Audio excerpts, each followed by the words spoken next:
Orange furniture lovers, keep scrolling. You're absolutely going to be unimpressed by what I do to this piece of furniture. But if you want to learn exactly how to turn something like this into an earthy, raw, neutral piece of furniture for your home, then stick around because I'm going to show you step by step how I achieve that look. This piece had a lot of scratches on top, some deep dings, and it was pretty grimy and grubby all over, but it was solid timber. It had some nice paneling on the sides, and it's the perfect candidate for a raw timber furniture look. So if you are looking at furniture flipping, then this is the style of piece you want to find for a raw timber finish. I jumped straight in with my carbide scraper to see how easily the finish would remove, and it was pretty hard going, so I decided because of the deep scratches that it had and the dings that I would just go straight in with my sander after cleaning everything down. So I removed all of the handles, popped them in a safe place, and went ahead and got my crud cutter out with a microfiber cloth, gave everything a really good wipe over, and then came around with some hot water to remove any of the residue.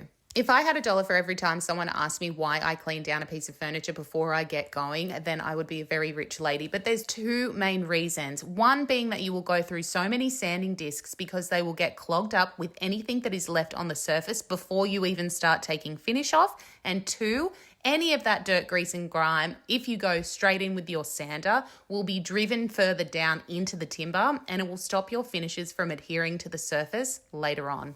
Once everything is clean and dry, you want to remove all of the existing finish. So you could do this with a carbide scraper, you could go straight in with a sander, or you could use a chemical-based stripper. But I tend to not use chemical-based stripper unless I absolutely have to. I would prefer to use a carbide scraper and go in and sand everything down.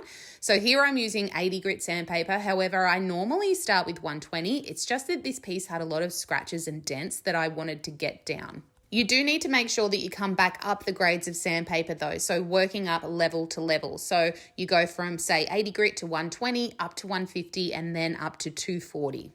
I sanded off all the superficial scratches. However, with these dents, I went in with a wet microfiber cloth. So I soaked the timber around where that dent was to pop it back out. So it will swell the timber, the water will, and it will pop dents out a lot of the time. Not all the time, but sometimes you can be lucky, and I was lucky with this piece. For any little details like this, there are a few ways that you can go at it. You could hand sand like I'm doing now. You could use a sand blaster with soda in it. You could carbide scrape.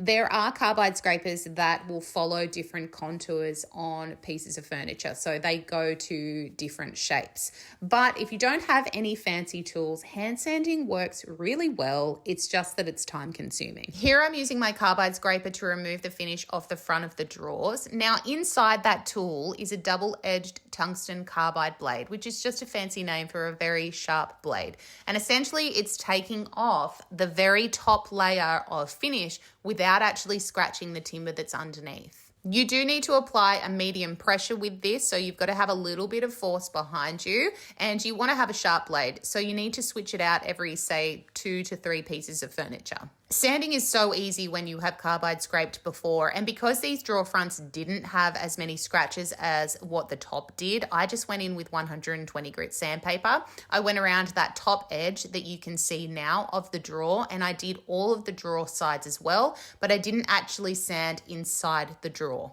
The trick to keeping timber looking like it is freshly sanded and raw, even when it's been sealed, is to apply a paint wash. Paint washing is essentially applying a watered down paint mix to the surface of the timber to achieve a desired result. You can achieve a neutral result like I'm doing here. You could really cool the timber down if you wanted to and do a whitewash and have that really beachy, shabby chic sort of look, or you can achieve cool browns. So when you apply a stain, a lot of the time it's a very warm tone, but with paint washing, you can actually achieve a deeper tone that doesn't have a lot of gold, orange, or red undertones in it. If this process has you intrigued and you want to learn a little bit more about raw timber furniture flipping, I created a guide through the link in my bio, which breaks down every step that I'm doing in this video in more detail. And I also go through and I've added a cheat sheet, which I update regularly with my color mixes. So exact paints and ratios that I use. For a raw timber specific look, you want to seal with a wax. And that's because raw timber does not have a lot of shine.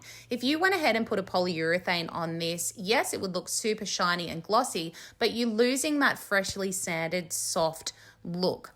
So using a wax is a fantastic way of being able to actually seal the timber so it's protected, but you get a really soft finish in the end. This is Fitty's Supreme Wax Polish in the color Light. It is a matte wax that can be buffed out to a higher sheen level within a couple of minutes. But for this application specifically, I like to apply one coat and then I don't come back and actually buff it out. I then moved on to the drawer fronts, waxing each one and applying a handle as I went. And for this piece, I chose a classic black pull because I just love the simplicity of the black against the raw timber. So remember, this is where we were and this is where we are now. It's incredible what a simple color change can do to a piece of furniture. You still see that stunning timber grain. It has a beautiful neutral overall tone and it has a softness. It looks natural. It doesn't look harsh or artificial. I'd love to know what you guys think of this look. Let me know in the comments. Is it a nail or a fail?